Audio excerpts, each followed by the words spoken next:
السلام عليكم. اليوم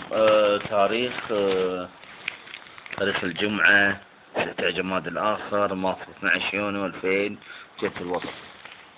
شوف 1 2 3 4 5 6 كلهم أعداء نبينا محمد، كلهم في هذه الصفحة لشرح الصدور في الرد على من أجاز تمس بغبور رقم 2.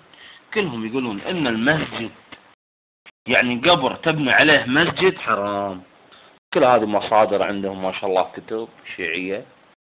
كنا احنا الشيعة عندنا يعني شو اسمه كتاب بخاري ومسلم. احنا ما عندنا كتاب اصلا نعتد فيه، ما عندنا كتاب صحيح. انتم عندكم كتابين صحيح، هم كتاب بخاري ومسلم. اما احنا الشيعة عندنا ما عندنا لا ابد. ما تقدرون تلزمونا بشيء، حتى الكافي ما يلزم. غير القرآن ما عندنا غيره، بس القرآن. وانا الزمكم القرآن.